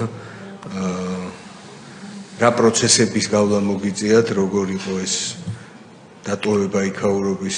არა, ჩვენ არ დაგვიტოვია კოდორის ხეობა პირიქით, ჩვენ კოდორის ხეობაში საკმაოდ ღირსეული ფურცლები შევმატეთ საქართველოს თავდაცვის სამინისტროს. კი, კოდორის ხეობა ეს არის, ну რა ვიცი, როგორ გითხრათ, ეს არის ერთ-ერთი ულამაზესი და უძლიერესი ხალხით დაკომპლექტებული კუთხე, ისევე როგორც არის სამაჩაბლო.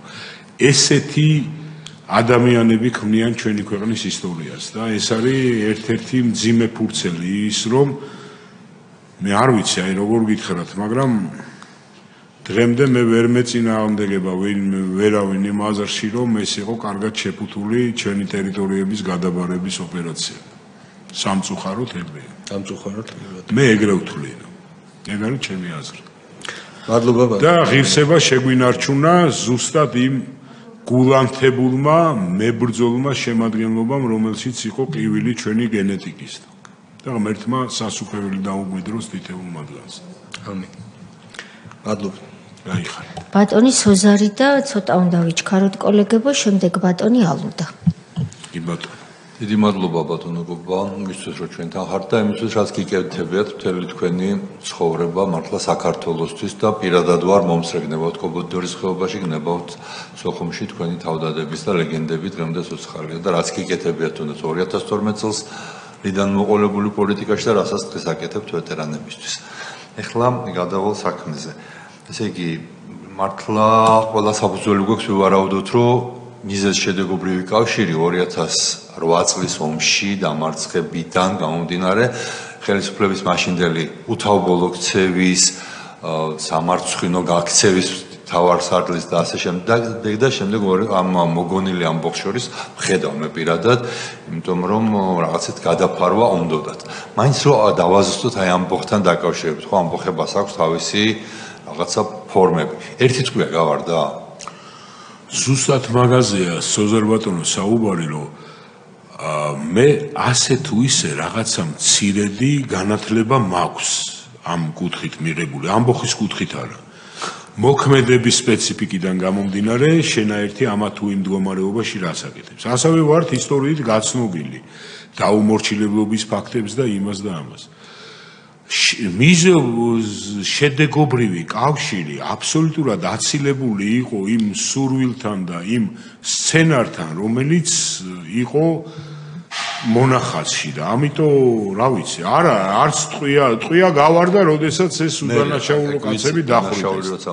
დანარჩენი ეს წინააღმდეგობის გაწევის, იმიტომ რომ როდესაც სასამართლო პროცესზე გესმის ბრალდების მხარის იმ წინადადება იმაზე და პოზიცია, რომ ტანკი იყო უზრუნველყოფილი საწვავით, აღჭურვილი საბრძოლო ეკიპირებით, ჭურვებით და იყო ლოგიკური ვარაუდი იმის, რომ ეს ტანკი დაიძრებოდა თბილისის. მაგრამ ტელევიზიიდან იმ დღეებში ვისმენდით, რომ ტანკები იყო დაქოქილი და აი უნდა დაზრდილი. სასამართლოზე დადასტურდა თუ არა დაქოქილი. სოზარ ბატონო, სამხედრო ნაწილში თუ არ დაიქოქა ტექნიკა, თუ არ გაასუფთავდა. იმ მომენტში იყო თუ არ ავტომატი ყოველდღიური, მე წერანაც რომ დავიწყეთ საუბარი, სამხედრო ნაწილის ყოველდღიური ცხოვრების რუტინა ტექნიკის დაქოქვა, ავტომატის გაწმენდა, ყოველდღიური გეგმის შესრულება. ტანკს არ დაუტოვია ტერიტორია, საბრძოლო ტექნიკა არ გამოსულა, მარში მუხროვანი თბილისის მიმართულებით შეიარაღებული პირადი შემადგენლობის მიერ განხორციელებული არ იყო. ბაზა დაკეტილი არ იყო, რომ უცხო პირები, შესაბამისად, უფლებამოსილი პირებს შეზღუდვოდათ იქ შესვლა და კითხვა-პასუხის მიღება. მე საიდან გავჩდი იქ ერთ-ერთი, გვარი არ მახსოვს უკაცრავად თქვენ რომ მითხარით, ის მაღალ ჩინოსანს ეკითხებით, აგერ ზის კობალაძე და რატო ზის. შტაბთან რომ გამოვედი, იმდენად გამაგრდა იქაურობად, რომ მე ვივარაუდე, რომ კობალაძე უნდა ყოფილიყო იქ, იმიტომ რომ დაცვა გამაგრდა და ახლა დასაცველი მე იქ ვიყავით. მეორე თემა, მე ვკითხე ეგ, სხვათა შორის თქვენი კითხვის გაგრძელება. საიდან წარმოგეშვათ ვარაუდი იმის, რომ ეს აღნიშნული საბრძოლო ტექნიკა თბილისისკენ მოემართებოდა.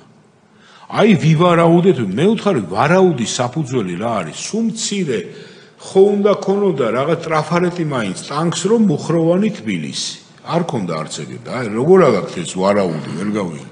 აი ეგეთ თემა იყო. ტექნიკა არ დაძრულა, თვი არ გამოსროლილა, წინააღმდეგობა მისულ უფლებამოსილ პირებთან არ გაწეულა, პირიქით ის რა ქვია, უმაღლესი მთავარსარდალი რომ მოვიდა ორგანიზებულად გამოიყვანეს პირადი შემადგენლობა, მოეწყო, ლანძღეს ის ჯარისკაცები და დამთავრდა მაგით. აი ეს იყო თემა. შემდეგ ჩვენმა პოლიტიკურმა მოწინააღმდეგეებმა პიარი რომ ამ ტრაფარეთზე არაა წქონდა, ეს რომ გამოურიცხოთ ყველა თქვენ რასაც ამბობთ, ყველაფრიდან ჩანს რომ არანაირი ნიშანი ამბოხების არ იყო და ამით დავამთავრე. ჩემი გადმოსახედიდან სოზარ ბატონო, მე რა მიზეზითაც აღმოჩნდი იქ? იქ სად? ციხეში. იქ ამ საბრალდებო სცენარში. მე არ მაქვს საფუძველი, რომ მით უმეტეს კომუნიკაცია ბრალდებლებთან მქონდა, სასამართლო პროცესზე იყო თუ ის იყო და ვსაუბრობდით. 40 ადამიანი იყო სასამართლო პროცესზე წარმოდგენილი, 51-ე მე ვიყავი, ჩემი მეგობრები ხუმრობდნენ კიდეც. ის რა ქვია, ალბაბა და 40 ხალხი. 40 ადამიანიდან ბიოგრაფიით მატარებელი და გაჯერებული სამხედრო შემადგენლობა იყო თითზე ჩამოსათვლელი. ზოგი იყო რიყიდან წამოყვანილი ქვებსაგროვები და სამშენებლო ობიექტიდან, ზოგი პროფილაქტიკიდან იყო წამოყვანილი მუშა შემადგენლობა. ერთი-ორი იყო, რომელსაც ქართულიც არ იცოდა და რომელსაც თარჯიმანი დაჭირდა სასამართლო პროცესზე. მაგიტო გეუბნებით, ეს კრებსი ამოწიეთ. ეხლა ბევრი რამე შეიძლება მე არ მახსოვს, მაგრამ აი შემადგენლობა რაც იქ იყო შეკრებილი იყო აი ესე ერთი ხელის მოსმით, ვინ საიდან მოაგროვეს. რეალობა ეგ იყო. კი ბატონო სოზარ ვიჩქაროთ თუ შეიძლება. თქვენ თქვით რომ სასჯელახსურლების ნაწილებიც იყო გადასროლილი. ჩვენ ვიცოდით რომ იქ იყო ფინანსური პოლიცია, ვიცოდით რომ იყო ჩვეულებრივი პოლიციელების, პოლიციის სპეციალური ფინანსური სხვადასხვა სასჯელახსურლება პირველად გავიგე. ეხლა საომარი მოქმედების დროს საქართველოში თქვენზე გამოცდილი გენერალი მართლა ძალიან ცოტა გვყავს, ბევრი დამსახურებული ადამიანია, მაგრამ აი თეორიულადაც და პრაქტიკულადაც თქვენზე მეტი ცოტა მიწის. არსებობს მაგალითად სატანკო ნაწილი, артиლერია, ქვეითები, ავიაცია, კავშირგაბმულობა, ყველა ესენი თუ არ არიან შეთანხმებული, თუ არა აქვთ გავლილი საერთო სწავლებები, შანსი იმისი რომ წარმატებული იყოს ოპერაცია, რომ მსხვერპლი იყოს მინიმუმი, ძალიან მაღალია.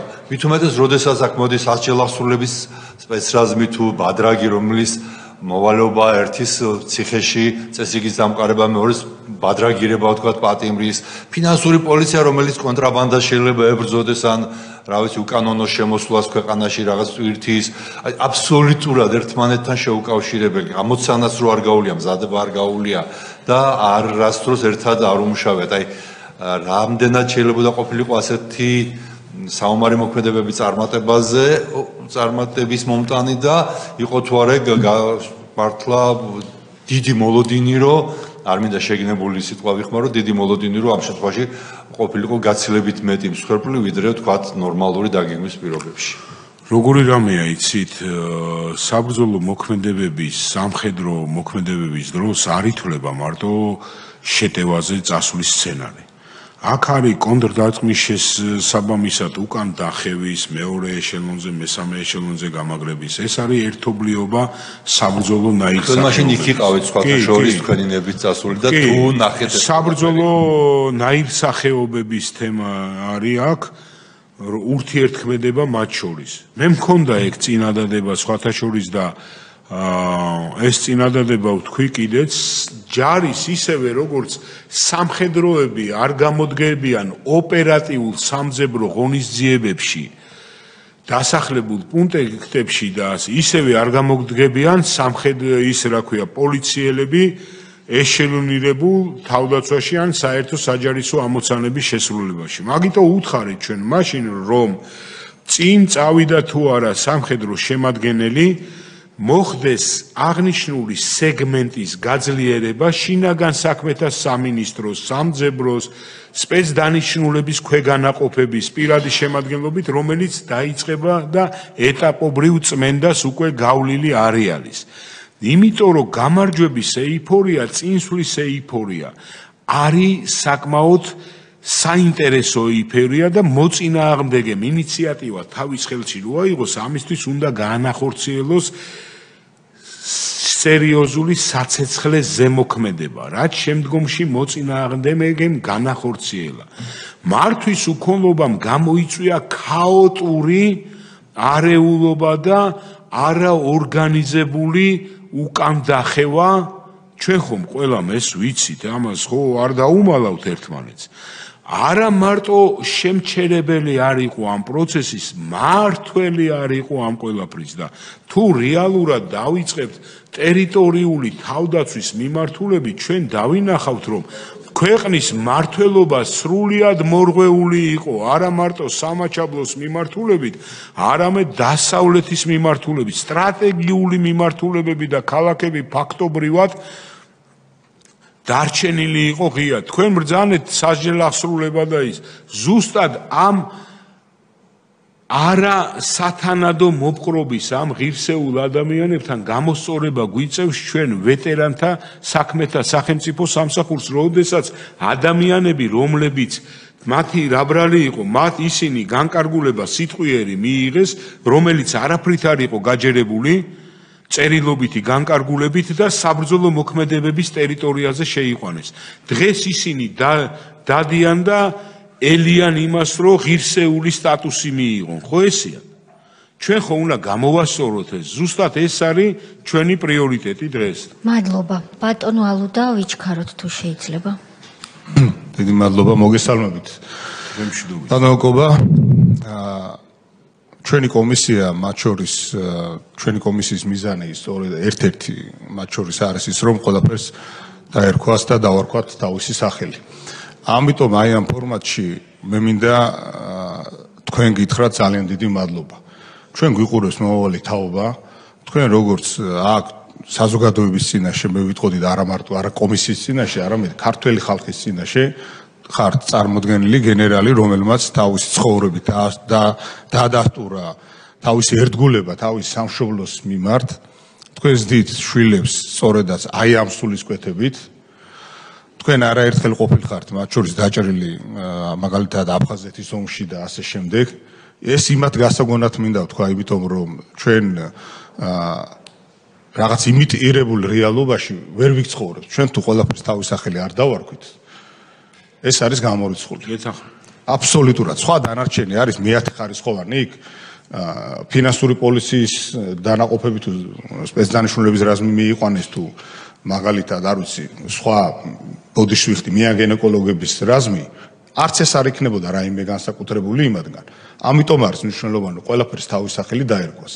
და აი როდესაც თქვენაირ გენერალს და სამშობლოს მოსიყვარული ადამიანს პირდაპირ ლაივში აკავებენ და აყენებენ შეურაცხყოფას.